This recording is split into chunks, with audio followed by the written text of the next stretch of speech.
हमारी बैठक बिहार की जनता की आवाज़ सुनने की बैठक थी। वर्किंग कमेटी ने निर्णय लिया है मजबूती से चुनाव लड़ेंगे।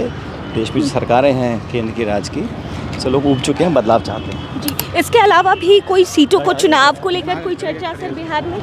मजबूती से लड़ेंगे, सब मिलकर लड़ेंगे। सब मिलकर लड़ेंगे, गठबंधन के साथ लड़ेंगे। गठबंधन के साथ लड़ेंगे। देखिए, लगातार CWC की बैठक जो थी वो समाप्त हो गई थी और इसके बाद सचिन पायलट जी हैं, CWC की बैठक रखी गई थी और ऐसे में बैठक को लेकर लगातार कहा जा रहा है कि चुनाव है और चुनाव के मद्देनजर ये बैठक और भी ज़्यादा अहम मानी।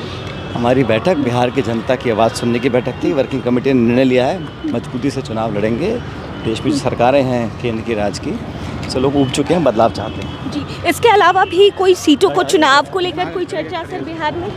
मजबूती से लड़ेंगे, सब मिलकर लड़ेंगे। सब मिलकर लड़ेंगे, गठबंधन के साथ लड़ेंगे। गठबंधन के साथ लड़ेंगे। जी, तो देखिए सचिन पायलट जी हमारे साथ थे, क्या कुछ कहते नजर आए हैं बिहार चुनाव को लेकर के और साफ तौर पर जिस तरीके से बिहार में चुनाव होने हैं और इस चुनाव को लेकर के लगातार ये कहा जा रहा है कि कांग्रेस किसी भी कीमत पर अब समझौता करने को तैयार नहीं है। तो ऐसे में सचिन पायलट जी से हमने बातचीत करने की कोशिश की। उन्होंने एक शब्द में जवाब दे दिया है कि मजबूती से कांग्रेस लड़ेगी और ऐसे में जिस तरीके से CWC की बैठक हुई, CWC की बैठक को लेकर के जहां तक कहा जा रहा है कि बैठक महत्वपूर्ण इसीलिए भी मानी जा रही है क्योंकि चुनाव के महज 2 महीने कई सारी पॉलिसीज़ पर जो चर्चा है वो की गई है और ऐसे में जो सचिन पायलट हैं, कांग्रेस के बड़े लीडर हैं, वो साफ तौर पर कहते नज़र आए हैं कि बिहार में जो कांग्रेस है वो बड़ी ही मजबूती से लड़ेगी।